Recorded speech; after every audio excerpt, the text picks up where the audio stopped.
Alors bonjour à vous qui nous regardez en ce moment, merci.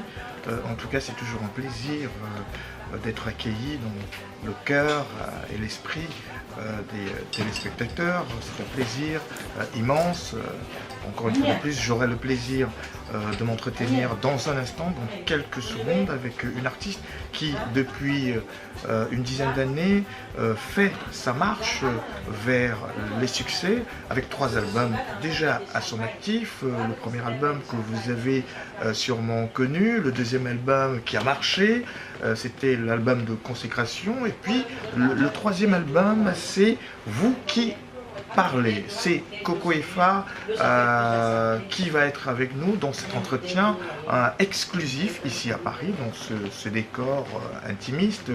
Une chanteuse que les uns les autres ont dû remarquer lors des précédentes prestations de dédicaces au Cameroun, en France et notamment en Côte d'Ivoire, puisqu'elle est bien entourée, les arrangeurs, les auteurs, compositeurs, puisqu'elle est chanteuse, interprète. Elle travaille beaucoup avec la Côte d'Ivoire, puisque nous avons les frangins comme David Taïro qui ont participé à nombreux de ses titres, d'autres également congolais qui ont joué dans ses albums. C'est une artiste en fait africaine qui sait donner de la voix. Donc c'est cette merveilleuse femme, gentille, ouverte au monde, que nous accueillons dans cet entretien, je disais, exclusif. Coco Efa, un nom à retenir dans cette sphère musicale. Bonsoir Coco Efa. Alors, première question, Coco Efa, comment ça va? Ça va très bien, merci. Comme vous le voyez, j'ai perdu la forme, la santé, voilà. Alors, je disais, depuis près de 10 ans, Oui. vous marchez, vous avez 3 albums et un album de consécration, et ce dernier album, en quoi est-ce qu'il est différent des précédents? Il est différent des précédents parce que les précédents, je les ai faits en plusieurs titres. Et aujourd'hui, c'est plus la peine de faire des albums avec 12 titres, 14, 15, 16. On peut faire un titre, c'est un single ou un maxi-single, et puis ça décolle. C'est ce qu'on a remarqué à présent, nous les artistes, qu'un single ou un maxi-single, ça décolle plus que si on faisait 6, 10, 15. Donc il est différent parce que il n'a que 5 titres, voilà. Et des titres très très riches en couleurs. Un album que je n'ai pas encore vraiment présenté au public, que j'aurai l'occasion de présenter parce que là, ça fait presque 8 mois qu'il est dehors. Et j'ai commencé la promo, à un moment j'ai arrêté parce que j'ai vu qu'il y avait des petites modifications à faire encore sur le titre phare. Voilà. La plupart de ceux qui nous regardent, il y en a qui vous connaissent, il y en a qui ne vous connaissent pas. Et il faut dire que depuis 10 ans, vous êtes sur la scène entre les titres Bikutsi du Cameroun, puisque vous êtes originaire du Cameroun, je le disais tantôt. Mais vous travaillez avec tous ces artistes, compositeurs, musiciens du monde entier, notamment de la Côte d'Ivoire, du Congo, etc. Où est-ce que vous avez appris à chanter? D'où vous vient cette fibre de chanteuse, Coco Efa? Est-ce que c'est une question de famille? Oui, en fait, ma maman était d'abord choriste et elle jouait au violon. Et moi, je me suis aussi intéressée à la musique quand j'ai commencé avec les jeunes talents du renouveau avec Visque Mayo. Et en plus, après, j'ai fait Télépodium où je côtoyais tous les artistes. D'ailleurs, vous savez, c'est pas quelque chose que j'ai à vous dire. C'était une émission, on invitait des superstars, tous les stars américaines et tout. Donc, j'étais hôtesse et collaboratrice avec... j'ai participé à la production de Télépodium avec Visque Mayo. Après, j'ai aussi participé à la production de Top Star avec Charles Loïc. Donc, tout ça m'a donné encore plus l'envie d'intégrer le monde de la musique. Voilà. Bien évidemment, c'était pas évident, mais à un moment donné, vous avez dit « je dois y aller, je vais foncer ». Et les premiers instants, quand vous avez décidé de vous y mettre, est-ce que ça a été facile? Qui vous a tenu la main? On va remonter un peu l'histoire. Qui vous a tenu le premier studio? Est-ce que vous vous rappelez? Il y a quelqu'un qui vous a coaché? Est-ce qu'il y a un grand frère qui vous a soutenu? Vous avez ces images en tête? c'est vraiment difficile. Qu'on sache chanter ou pas, qu'on se débrouille ou pas, c'est un milieu très très difficile à intégrer. Donc j'ai été soutenue par toujours le même Elvis Kemayo et Belmont de Beauville. Voilà. Belmont de Beauville qui m'accompagnait d'ailleurs dans les guitares, dans l'arrangement, une partie, mais Elvis Kemayo a fait la grande partie quand même de l'arrangement. Voilà. Donc il m'a vraiment soutenue durant toute la période en studio et ça s'est passé ici à Paris. Voilà. Donc il a été réalisé à Paris, mon premier album. Voilà. Quand vous avez un grand frère, quand vous avez une sommité comme Elvis Kemayo, vous avez un crooner comme Elvis Kemayo, on peut se dire qu'il a vu en vous un talent certain. Alors, on va rester maintenant, on va se concentrer un tout petit peu sur ce troisième opus qui est là, qui existe. Je vous le montre d'ailleurs, Coco Efa, c'est un nom désormais à avoir dans l'esprit. Alors, dans ce troisième album, il y a un titre qui est assez spécial. C'est quoi l'histoire du Kpakpato? En fait, l'histoire du Kpakpato, c'est, comme je vous disais, ça provient de mon troisième album qui s'intitule Vous qui aimez parler. Donc, Vous qui aimez parler, c'est le premier titre de mon troisième album. Alors, le rythme, il était un peu, je le trouvais un peu lent. Je le trouvais sur un pied, alors je me suis dit, et à présent, c'est tout ce qui est sur deux pieds qui marche plus. De toute façon, donc je me suis dit, il est très lent, vous qui aimez parler et tout, j'ai réfléchi, je me suis dit, et puis il y a certaines personnes, certaines fans qui m'ont dit, nous, on aimerait préférer que ce soit un peu plus rapide. Il est trop lent pour un bicouti, on n'arrive pas à bien le savourer, à bien saccader. Après, je me suis dit, j'ai réfléchi, je me suis dit, voilà, je vais essayer, comme j'écoute un peu de tout, je suis vraiment une grande mélomane, j'écoute tout genre de musique, je m'en intéresse parce que je cherche une bonne inspiration, je cherche un métissage. Et puis, je me suis dit, voilà, je vais le retoucher, je vais le remixer. Et j'ai choisi David Taïro de Torino et je l'ai sollicité tout de suite. Il m'a ouvert les bras, on a commencé aussitôt le studio, on l'a donc remixé. Et en le remixant, c'est lui qui me propose, il me donne les idées, il me dit, essaie de mettre un truc ivoirien, dit Kpakpato, machin et tout ça. Donc pendant que j'étais en train d'animer, parce que j'ai fait des animations toute seule, j'ai fait mes cartes toute seule, il me dit ici, mets-moi Kpakpato et tout. Après j'ai commencé donc à mettre, il y a Vous qui m'avez parlé, parce que en fait, le titre a été remixé, sauf qu'il est un peu plus rapide, le beat est plus fort, il est d'une très bonne sonorité et c'est profond. Des très très belles couleurs qu'on en a rajoutées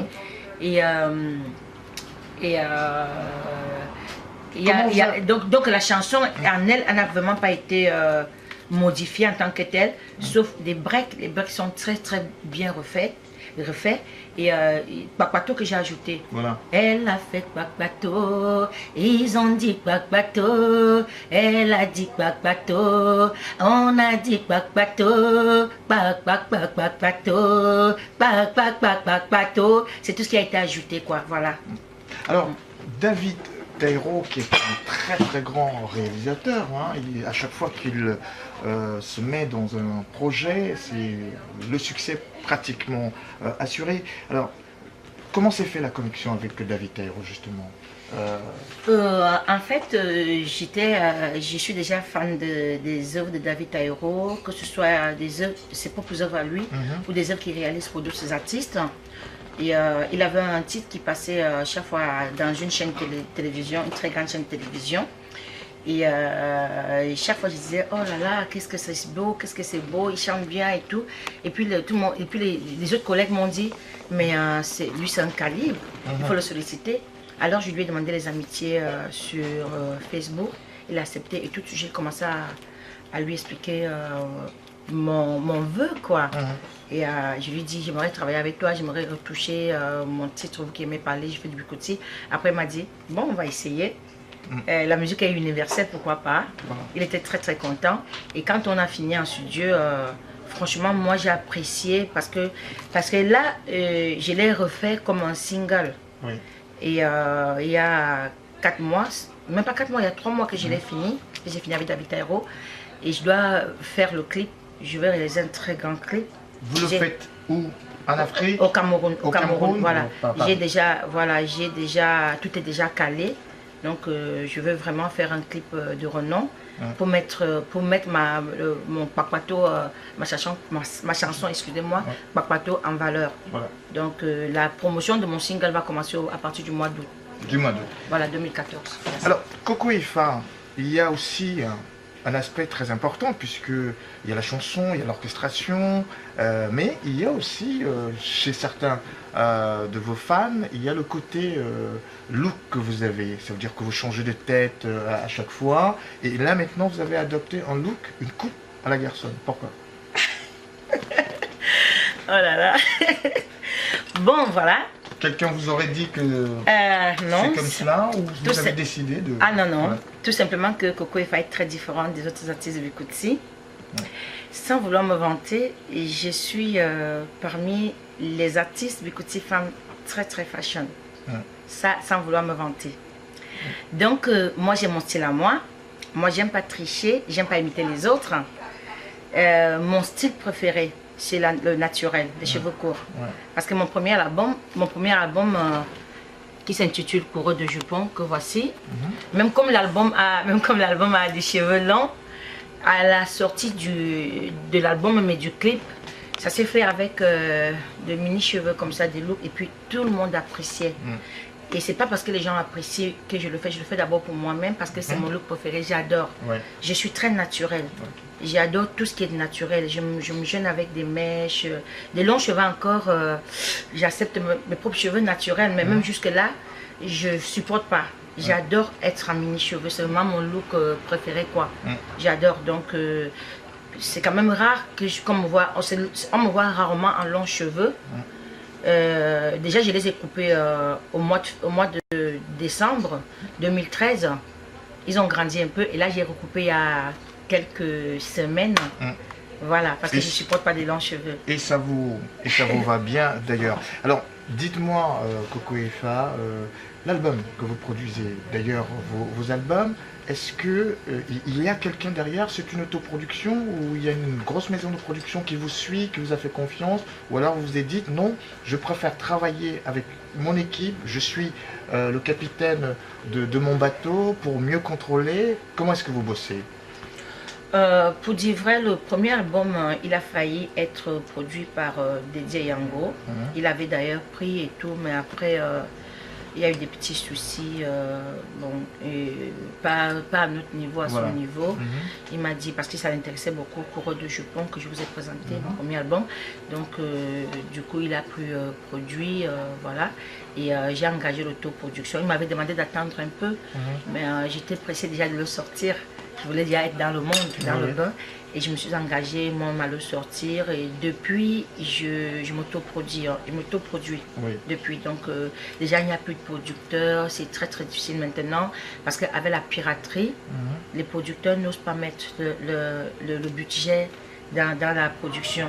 Ils ont peur d'être en perte. D'autres ont été tellement énormément en perte qu'ils n'acceptent plus. Même si le produit est très bon, le producteur n'est pas flatté parce qu'il y a tellement de la piraterie, il y a l'internet, il y a les téléchargements. Après, le producteur n'a rien, même l'artiste même. Voilà. Alors, le rythme, il faut le rappeler, vous partez d'un rythme qui fait partie de vos origines, c'est le Bikutsi, hein, il faut le dire d'abord dans un premier temps. Yaoundé, hein, votre région du Cameroun, c'est cette région-là qui vous a vu grandir. Vous êtes en France depuis près de 2 décennies. Aujourd'hui, comment est-ce que vous définissez, pour ceux qui ne connaissent pas, parce que maintenant on vous écoute au Congo, on vous écoute en Côte d'Ivoire, on vous écoute au-delà des frontières du Cameroun, pour ceux qui ne connaissent pas bien le Bikutsi, en quelques mots, comment est-ce que vous définissez le rythme Bikutsi que vous engagez dans vos albums? Excusez-moi d'abord, je vais boire un peu, je vais me rafraîchir un peu. Je vous en prie. Merci. En fait, le Bikutsi, c'est déjà un folklore, ça vient du folklore camerounais.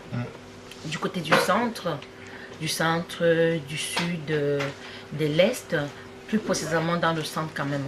Donc c'est un mélange de folklore, des contes de nos parents, de nos grands-parents, que après nous, la jeune génération, on a transformé, on a rajouté, ça a commencé avec des balafons, on a aussi pris un peu de balafons. Après, au fur et à mesure que au fur et à mesure qu'on évolue, et on rajoute des instruments, des nouvelles mais en sonorités, gardant, voilà, ouais. de nouvelles sonorités, en gardant quand même, en gardant le fond, voilà, l'essentiel, la souche. Voilà, la souche. Donc c'est une musique qui est, c'est une musique très riche où on retrouve tous les instruments de la musique, Ouais. tous les instruments qui existent dans la musique. Les Bikutsi comportent ces instruments. Donc c'est une musique très très riche qui est d'ailleurs consommée dans, je peux dire, dans le monde entier. Une musique, un rythme dans lequel on peut intégrer toutes les sonorités, qui peut s'élargir, qui peut s'ouvrir. Voilà, c'est-à-dire qu'avec une base, on peut partir d'un Bikutsi jazzy, un Bikutsi rythmé, mais que ça... Voilà, un Bikutsi coupé-décalé, comme j'ai un peu fait avec Kwakwato. Parce que Kwakwato, quand on écoute, il y a une autre couleur, il y a un parfum, il y a un mélange de... Il y a un métissage. Parce que les gens m'ont dit, on n'arrive pas à donner un nom à ton Kwakwato. Pourquoi? Parce que Totorino, il a mis une autre touche, une touche un peu coupée décalée, des beats un peu coupés décalés. C'est vraiment très savoureux, quoi.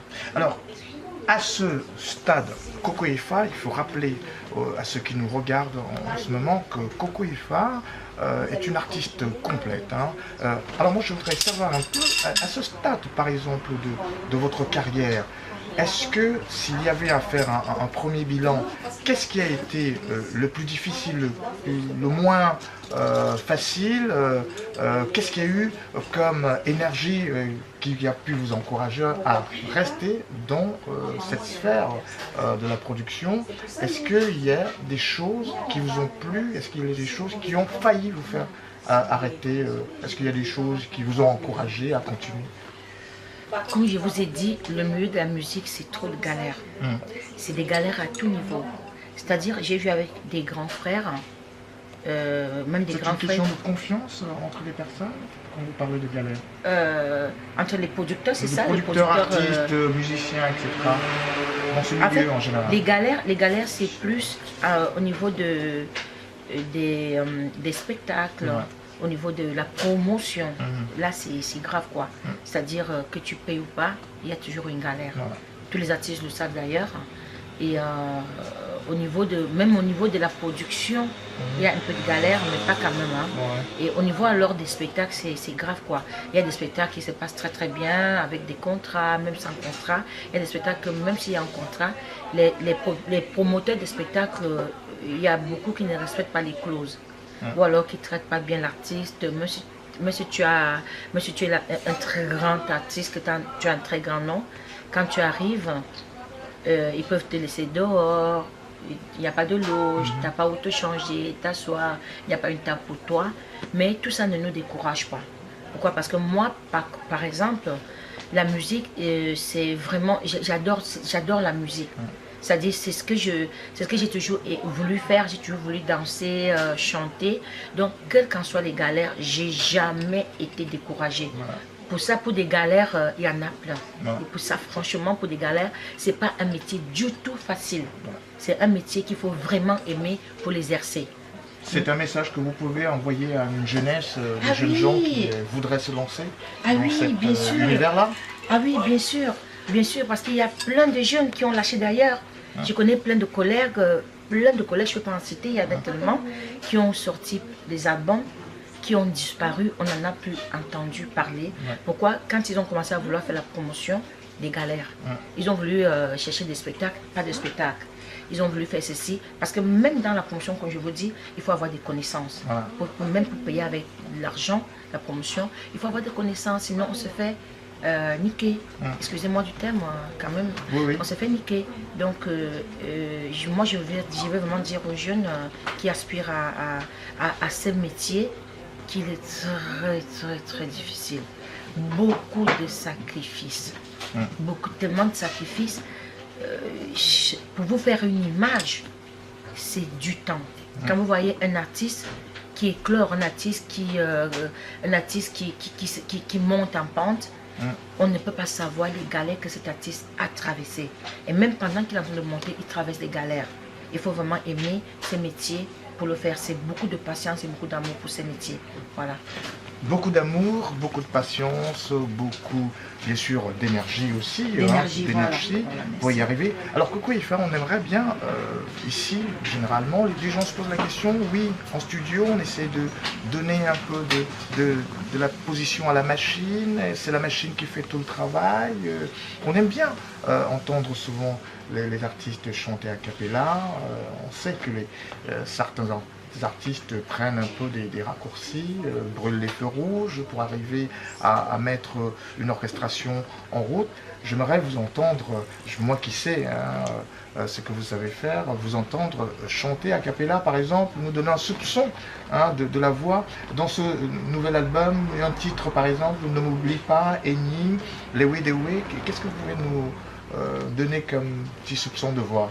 Mon titre qui est en promotion, bien sûr. Voilà. Donc, mon titre que je vais mettre en promotion bientôt, Kwakwato. Voilà, on vous écoute. Voilà, pour tous mes fans. Yeke mama, yeke keke mama, yeke mama, yeke keke mama. Votre bakobe nyingzam, bakobe ma,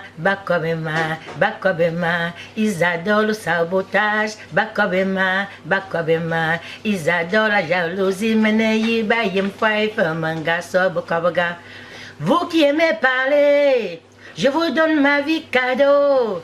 Vous qui murmurez partout, parlez haut, on entend, comme ça vous allez parler.